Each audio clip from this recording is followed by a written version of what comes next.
Chaque pays a son histoire. Chaque institution a son histoire.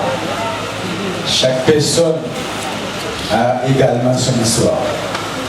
L'église baptiste Salem de London est classée parmi les plus anciennes institutions du pays. Voilà pourquoi, pour retracer l'histoire de cet édifice, de cette église, nous sommes à inviter une personne de marque, une personne de bonne facture. C'est une belle bouche dans le monde protestant haïtien. C'est le représentant, le recteur de l'université Jean-Poisse Maes, auteur de plusieurs ouvrages.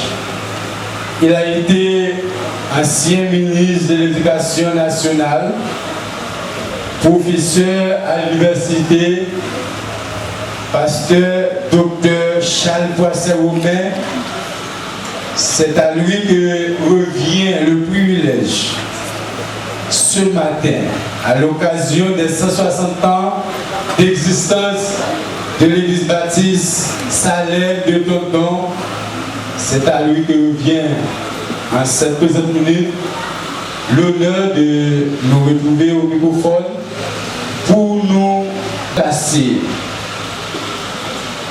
ou du moins pour nous faire l'historique de l'église baptiste Salem de London. C'est un puits de connaissances, un homme bourré de savoir.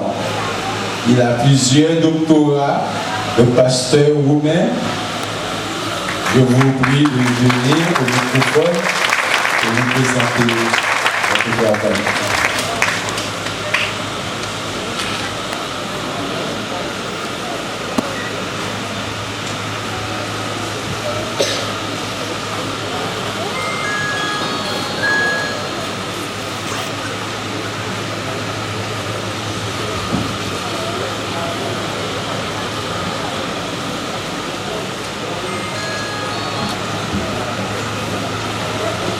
Je regrette d'accepter à vous parler ce matin après une intervention à l'air. Je m'en excuse. Histoire de l'église baptiste Salem de London. Cher pasteur Paul Saint-Hilaire et ancien pasteur de l'Église, représentant des pouvoirs d'État, monsieur le représentant de la Fédération protestante d'Haïti, monsieur le représentant de la Convention baptiste d'Haïti, monsieur les représentants des églises protestantes à l'étranger, révérends pasteurs et missionnaires, chers membres des familles Lénard, Félix, Eustache et d'autres familles pionnières de l'Église, belle phalange, noble phalange de l'Église baptiste Salem de London, des églises de la Convention baptiste de l'Haïti et des églises sœurs, distingués invités, mesdames, mesdemoiselles et messieurs.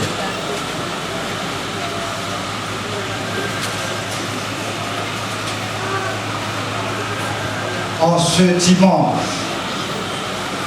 de jubilation, d'apothéose, d'allégresse de l'orange et d'action de grâce,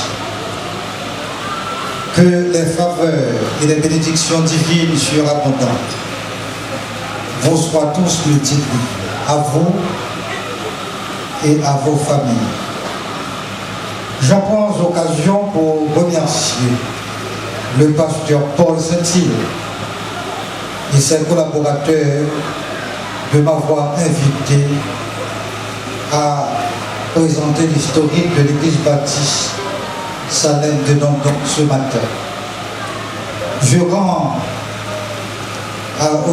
avec vous aujourd'hui l'action de grâce au grand Dieu des nations, de ce que dans son grand amour et sa grande miséricorde, il a daigné établir au sein de cette communauté depuis 160 ans l'église baptiste Salem de Dondon pour sa gloire, la dispensation de sa parole et le perfectionnement des saints. Grâce au ministère de feu pasteur Arthur Ducex-Boiry, qui a administré le baptême évangélique le 6 mai 1858 à Rosier-la-Croix, Silésius Ménard et Bétélus Ménard. Mes sentiments de profonde gratitude vont au docteur Rivière Ménard, à l'ingénieur Jean Villefort-Eustache, au frère Rodrigue Casper, au pasteur d'Orsainville, Voltaire, Rocher, au pasteur Paul Saint-Cyr et Faridus Saint-Cyr, qui m'ont apporté leur contribution en mettant à disposition une abondante documentation. Frères et sœurs dans l'espérance, il y a plus de 2000 ans, le Christ ressuscité a fait cette prédiction en Matthieu 7. Retirez mon église et les portes de l'enfer ne prévaudront point contre elle. Alors les paysans, des aventuriers et des pêcheurs de poissons, au nombre de 37 avec 17 mots-clés et la croix de Christ pour bannière, allaient faire la conquête du monde au nom de Jésus-Christ de Nazareth, alimenté par la flamme de l'amour. En 1517, Luther alluma. Luther, le moine, Martin Luther, c'est 95 thèses. Alors, comme portées sur les ailes des anges, les flammes de la réforme protestante ont allumé les 5 continents. Ces vagues submergentes et déferlantes ont envahi le monde. Et en 1816, le protestantisme s'est implanté sur notre coin de terre. Se sont établis dans notre communauté nationale le méthodisme en 1817, le baptiste en 1823, l'anglican en 1861, l'adventisme en 1905 et le pentecôtisme en 1928. À la suite des travaux du grand défricheur, 6 premières églises baptistes seront fondées sur la terre d'Haïti.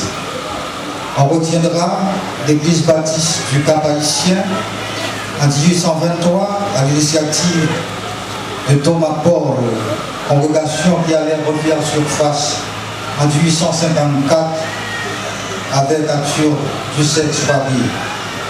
L'église baptiste de Port-au-Prince en janvier 1836 avec William Monroe. L'église baptiste de Japelle en 1843 avec Ebenezer Francis. Il y en a qui situent l'émergence de l'église baptiste de Saint-Raphaël en 1843. A signalé l'établissement ou la fondation de l'église baptiste de Port-de-Paix avec le pasteur William Chor. En ce jour de jubilation de nos grands et d'action de grâce, il nous faut dire que l'histoire baptiste mentionnera une 7e église, l'église baptiste Salem de Dondon, grâce à la piété, aux ailes et à l'intrépidité évangélique du pasteur noir américain Mathieu Dussek-Soirée. Frères et sœurs de la foi, il n'est pas contre-indiqué que nous nous arrêtions aujourd'hui à l'implantation et au cheminement de cette congrégation évangélique. Nous subdiviserons l'histoire ou la trajectoire de cette église en 4 étapes ou phases. Une courte étape éphémère de défrichage ou de premier ensemencement avec le pâture Arthur Dussek-Soirée, 1850-1854. Une deuxième période de défrichage, d'ensemencement et d'arrosage, et bien sûr de floraison et de récolte, où se détache le visage auréolé du Baptiste du XIXe siècle, le pasteur Métellus Ménard, avec l'aide de Rosier Lacroix et de Silesius Ménard, 1854-1910. Une période d'expansion et de consolidation, de floraison et de récolte, dominée par 2 géants baptistes, les pasteurs Joachim Villefort et Stache et Épagnette Ménard, 1910 aux années 1960. Une période de marche en avant, de Boisson et de Renouveau, 1967 à nos jours, période que nous subdiviserons en 2 phases. Un beau parterre des premiers fleurons du séminaire Zulembe, représentés par les pasteurs Fonduja, Amochéry, Liseron Rocher, Gérald Romulus, Charlot et autres, 1967 à 1995. Une deuxième phalange de ministres de la dernière génération, représentée par les pasteurs Fabius Saint-Ile et Paul Saint-Ile, 1999 à date. Venons-en, frères et sœurs, dans l'espérance, à la première période, une étape éphémère de premier défrichage et d'ensemencement avec le pasteur Arthur Dussek-Soirée. L'église baptiste Salem de Danton allait naître dans l'épreuve et connaître la rigueur de la persécution. De nouveau baptisés, subir la bastonnade, d'autres la prison. L'église est née dans la douleur. Ses filles assureront régulièrement une pluie de pierre et seront arrosés d'eau et déclarés hors la loi. Le pasteur Marie connaîtra le bannissement comme un vil bandit. Le pasteur du sexe, Arthur Marie, était venu en Haïti pour s'occuper de commerce, en mettant pied à terre à Port-au-Prince et au Cap Haïtien. De là, il est venu en 1850 dans la localité de Danton, la terre d'Auger et de Jean-Baptiste Chabat, du général Gabar, signataire de l'acte de l'indépendance. Danton, une pépinière de grands hommes qui est connue pour son café. Poussé par la flamme de l'amour divin, le pasteur Joachim réunissait autour de lui, dans sa propre maison, de jeunes intellectuels, en leur exposant la parole de Dieu. À la suite d'un voyage aux États-Unis, il fut ordonné au Saint-Ministère. L'histoire de l'Église retiendra, tout comme l'histoire de l'Église et par le monde, que le sang des martyrs est la semence de toute l'Église. Joachim et a administré le 6 mai 1853 le baptême évangélique à deux frères Ménard et à Rosier-la-Croix. Le pasteur Waril sera expulsé et c'est ainsi qu'il s'était rendu au Cap Haïtien. Le jour du baptême, le 6 juillet 1952, Louis Ménard était venu à la recherche de ses deux filles. À l'issue du baptême, il leur a donné une belle volée en présence des assistants. Et c'est ainsi que ces deux jeunes enfants ont été conduits par lui, entourés de soldats, à la prison. Waril déclaré hors la loi puisque les missionnaires ne pouvaient pas séjourner dans les villes intérieures. Il a été obligé de se rendre au Cap Haïtien et de là, il a ouvert une boutique avec pour titre « Dieu est là ».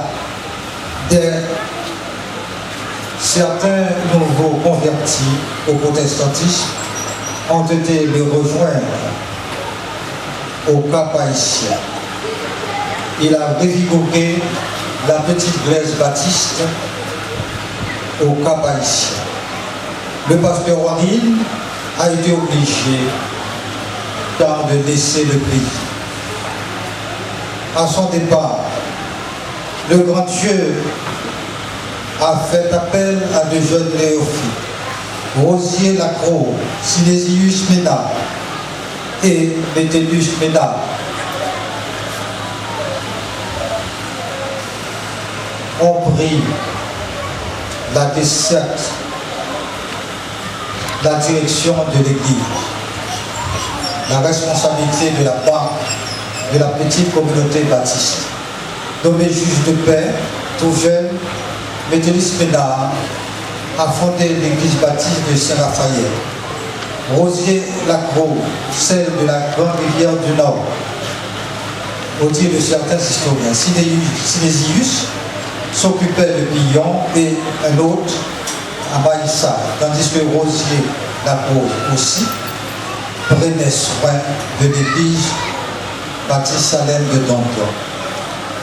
Appelé par le Seigneur, Métellus Ménard, avocat de profession, amorçait une œuvre des plus remarquables, consacrée au Saint-Ministère, à Saint-Raphaël, en présence de 23 membres, dont 3 venant du Nordon, 14 de la localité d'accueil et 5 de Hinge, a emboîté le pas à Arthur des Bois-Pieds, en employant sa méthode en évangélisation, sa pédagogie, en préparant des ouvriers laïcs et en répandant la bonne nouvelle de l'Évangile dans les départements du Nord, du Nord-Est, du plateau central, de l'Artibonite et aux confins du département de l'Ouest. Frère Mété, ou tonton Mété, comme on l'appelait affectueusement, administrait ça et là, le baptême évangélique et la Sainte Seine. Silésius Ménard, Rosier-la-Croix, Marcellus Ménard, Bien-Aimé Fourquet, les Eustaches, les Alexandres surpassés, s'engageaient dans une grande entreprise évangélique avec beaucoup d'intrépidité. Arrêtés, traînés en prison, victimes de pluie de pierre, mis hors la loi, ces vaillants combattants faisaient montre de la plus grande presse. L'église baptiste Salem de Danton était devenue une église phare, une église missionnaire, Une église qui nourrissait de sa sève verdoyante et évangélique des églises frères. Durant une cinquantaine d'années, Méthodiste Ménard, ce géant de la foi, a contribué de tout son pouvoir dans le développement et la stabilisation de l'œuvre baptiste. L'histoire protestante retiendra que c'est le pasteur Méthodiste Ménard qui a reçu le pasteur Georges venant de la Jamaïque en 1875. C'est encore le pasteur Ménard qui a enterré le missionnaire Kitchen en 1892. C'est encore le pasteur Méthodiste Ménard qui a baptisé le frère Sadrach Hippolyte dans la première église baptiste de Port-au-Prince et célébré le mariage du pasteur Edimar en 1897. Le pasteur Méthodiste Ménard a érigé la première église baptiste de Saint-Raphaël en 1967. 18. Temple détruit par une bande de cacos qui emportait fausse quantité de billes. Élu député puis sénateur de la République en 1885, 1888, le pasteur Ménard profita de son séjour à la capitale pour visiter les églises, reconforter ses compagnons d'œuvre, en vue d'établir, de promouvoir et de supporter son œuvre grandiose. Le Dieu de toute éternité a quelquefois fait appel à des serviteurs qui ont occupé de hautes fonctions de l'administration publique, la hiérarchie militaire et le banc. Ainsi, Marcellus Ménard, membre de l'Assemblée constituante et député au London, le droit Ménard, député de Marmélade, Démétrius Ménard, du Tréville-Lamont, député au Trou-du-Nord et sénateur de la République, Onésiphore-Lamont, juge de paix au Cap-Haïtien, député au Trou-du-Nord. Certains d'entre eux ont profité de leur haute position pour faire avancer la cause de Christ. Le pasteur Méthodiste Ménard a brillé de mille feux dans la grande constellation protestante haïtienne au XIXe siècle et au début du XXe siècle. Il est demeuré le pasteur, le père de l'Union baptiste haïtienne dont il était devenu président au synode, à un synode tenu à Saint-Raphaël. Le pasteur Ménard mourut le 3 décembre 1916 à l'âge de 83 ans, en laissant à la postérité une église prospère et évangélique.